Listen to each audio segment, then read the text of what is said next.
जय हिंद, नमस्कार दोस्तों। स्वागत है आप सभी का द बेसिक पॉइंट क्लास पर। आज की विशेष चर्चा करेंगे हम आरपीएससी सेकंड ग्रेड मैथ की कट ऑफ क्या रहने वाली है। मैथ के बारे में हम डिस्कस करेंगे कि मैथ का पेपर कैसा था, फर्स्ट पेपर कैसा था, सेकंड पेपर कैसा था और इसके बारे में कट ऑफ कितनी रह सकती है, इसके बारे में विशेष चर्चा करेंगे। क्या फर्स्ट पेपर के कारण कट ऑफ कम जाएगी, इसके बारे में चर्चा करेंगे। बेसिकली हमें सबको पता है कि फर्स्ट पेपर अब की बार आरपीएससी जो पेपर बना रही है, चाहे फर्स्ट ग्रेड का हो चाहे सेकंड ग्रेड का हो, दोनों पेपर धुआंधार बना रही है। दोनों जितने भी एग्जाम लगी है आरपीएससी की, कोई सी भी विषय की हो, उसमें फर्स्ट पेपर बहुत ही धुआंधार यानी एक डिफिकल्ट रूप देखने को मिल रहा है दोस्तों। अच्छा, मैं आपको बता देना चाहता हूं कि छात्रों के सर्वे के आधार पर, छात्रों का क्या सर्वे है, छात्र अपने नंबर सही बता रहे हैं कि नहीं, सही बता रहे हैं कि नहीं, उसके आधार पर कई विद्यार्थी होते हैं जो ऑथेंटिक रूप से नंबर नहीं शो करते, अपने 300 प्लस बताते हैं, कोई 300 350 बताएगा, है ना। एक बताने में और एक्चुअल नंबर होने में बहुत फर्क होता है दोस्तों। अच्छा, मेरी वीडियो है द बेसिक पॉइंट पर, आप इसको चैनल को सब्सक्राइब कर लो। देखो, कट ऑफ का मतलब ये नहीं होता कि एग्जैक्ट होती है, सिर्फ मैं अनुमान लगाकर और आंकड़ा प्राप्त करके। कई जो मैथ के टीचर है जैसे अमित सर हो गए, अमित जी चौधरी, जो टेलीग्राम पर मैं देखा था कई आंकड़े उनके, आशु भाटी आशुतोष जी सर हो गए, ओमकार जी सर हो गए, रविंद्र सर, बेड़ा सर, तो काफ़ी जो मैथ के एक्सपर्ट टीचर है उनसे विचार के, उनसे बातचीत करके, उनके स्टूडेंट्स हैं उनसे संपर्क किया मैं, उसके बाद में कट ऑफ की वीडियो बना रहा हूँ। और मैं वीडियो बनाता हूँ तो टाइम लेकर बनाता हूँ, तो ये वीडियो है आपके बेनिफिशियल जरूर रहेगा। देखो, कट ऑफ का मतलब ये नहीं होता कि एग्जैक्ट हो जाए, कट ऑफ फेल भी हो सकती है और पास भी हो सकती है। कट ऑफ का मतलब ये होता है, सिर्फ मैं आपके सामने आंकड़ा प्रस्तुत करूंगा कि कट ऑफ कितनी जा सकती है। अच्छा दोस्तों, देखो इसमें टोटल पोस्ट कितनी थी, टोटल पोस्ट 539 तो है नॉन टीएसपी की और 155 है टीएसपी की, है ना दोस्तों। ये टोटल पोस्ट है इसकी। अच्छा, इसमें भी क्या है कि कैटेगराइज पोस्ट है। देखो, जनरल की जो ये वाली है यहां तक, ये है बैकलॉग। बैकलॉग मतलब 2022 में जो वैकेंसी लगी थी आपने देखा था, आपने दिया भी होगा पेपर। एससी एसटी में तो पास मार्किंग ही नहीं हो रही थी, ओबीसी में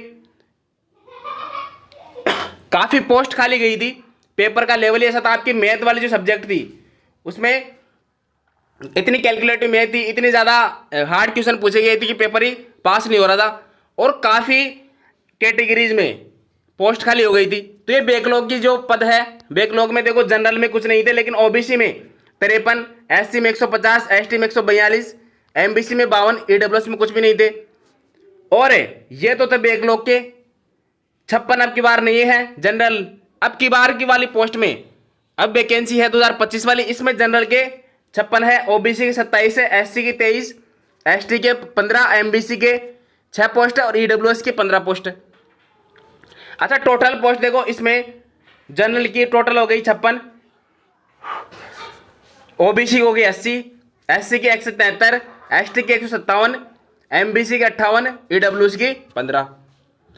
तो एग्जैक्टली बेसिकली बात है, ओबियसली बात है कि अगर पोस्ट ज्यादा रहेगी जहां पर कटो भी कम जाएगी। देखो, एससी में एसटी में पासिंग मार्क्स से भी नौकरी मिल रही है, जनरल की, ओबीसी की, तो इसके आधार पर हम देखेंगे कि कट ऑफ कितनी जा सकती है।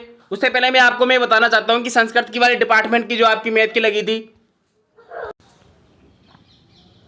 तो आप देख रहे होंगे कि ये जो संस्कृत डिपार्टमेंट है, संस्कृत डिपार्टमेंट में टोटल 81 पोस्ट थी। उसमें देखो कट ऑफ कितनी, इसमें कट ऑफ कितनी गई थी, तो जनरल की देखो 323 गई थी, एससी की गई थी 261, एसटी की 238, ओबीसी की 302, एमबीसी की 280, ईडब्ल्यूएस की 301।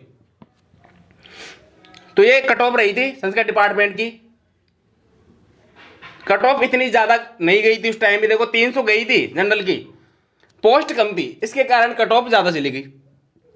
एससी की से 261 रह गई थी, एसटी की 238। लेकिन काफी यूट्यूबर्स है, काफी स्टूडेंट्स भी मैं देखता हूं कमेंट बॉक्स में बोलते हैं कि अरे इतनी तो कम नहीं जाएगी, पासिंग मार्क पर नौकरी कैसे मिल सकती है।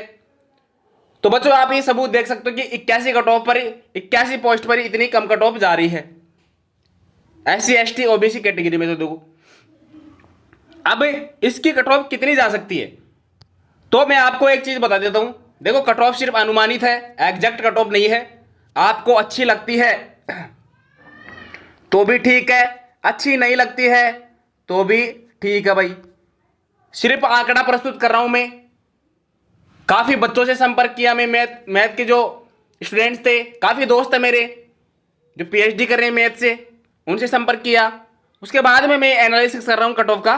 आपको ठीक लगता है तो ठीक है, नहीं लगता तो कोई बात नहीं है। सिर्फ अनुमानित कट ऑफ है, एग्जैक्ट नहीं है। आपके सामने आंकड़ा प्रेजेंट कर रहा हूं भाई। दो जनरल की मैं अनुमानित लगा रहा हूं कि 280, अगर जिसके 280 प्लस माइनस चल सकते हैं, 5-10 प्लस माइनस अंक चल सकते हैं, तो ये वाले शेप है भाई। इसके बाद में OBC 260, OBC 260।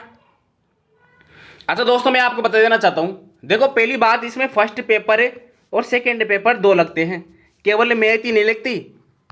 मैथ का पेपर नहीं लगता इसमें, एक फर्स्ट पेपर होता है। फर्स्ट पेपर एक महाराज जी बैठा, ये शैतान पेपर बोलते हैं इसको, बोलने लगे। तो ये पेपर डिपेंड करता है, ये निर्भर रहता है भाई, बहुत ज़्यादा निर्भर है ये डिपेंड है। अगर कोई विद्यार्थी मैथ में चाहे 150 में से 140 कर दे, लेकिन जब तक फर्स्ट पेपर क्वालिफाई नहीं होता, फर्स्ट पेपर भी क्वालिफाई नहीं होता, तो वो जॉब नहीं लगेगा।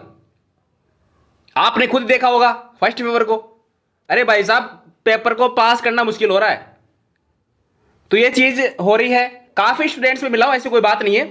मैथमेटिक्स में जो स्टूडेंट्स है, ब्रिलियंट वाले स्टूडेंट, जिनके 150 में से 130 प्लस आ रहे हैं, सॉरी 150 में से 100 प्लस आ रहे हैं मैथमेटिक्स में, एक 90 है। तो ये स्टूडेंट्स में मैं मुलाकात किया हूं, उनसे भी मुलाकात किया हूं, तो उनके पासिंग मार्क्स भी नहीं हो रहे फर्स्ट पेपर में। तो ये चीज देखने को मिल रही है। ब्रिलियंट जो मैथमेटिक्स में ब्रिलियंट है, PhD कर रहे हैं, तो उनसे मुलाकात किया तो वो बोल रहे हैं कि फर्स्ट पेपर क्वालिफाई नहीं हो रहा है, हम 40 पर अटके पड़े हैं।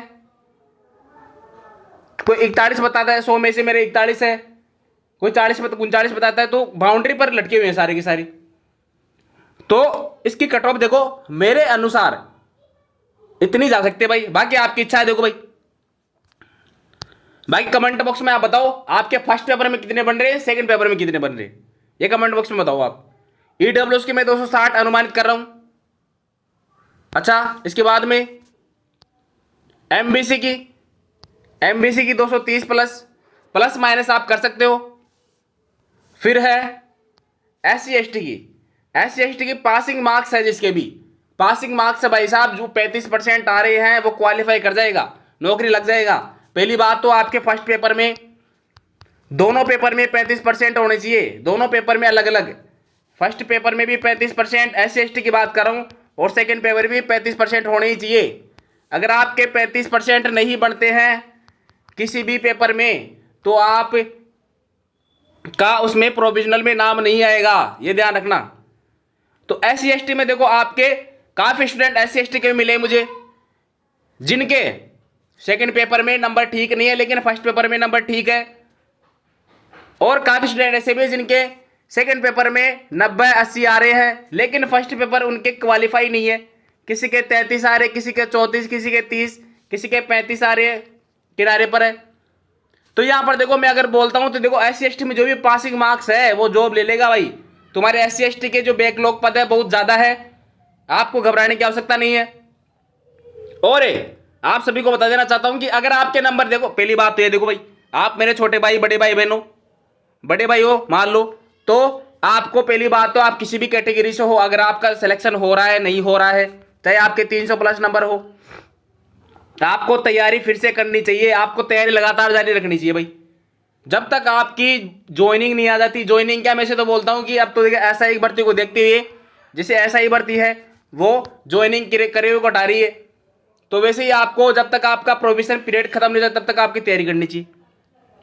और आपको जैसे अभी जुलाई में है, बड़े आपके 1300 आई थिंक 1300 पोस्ट है मैथमेटिक्स की, तो 1300 के अबाव होगी, 100-200 कम होगी पता नहीं, लेकिन हाँ इसके करीबी है, तो आप इसकी तैयारी अच्छे से कर सकते हो।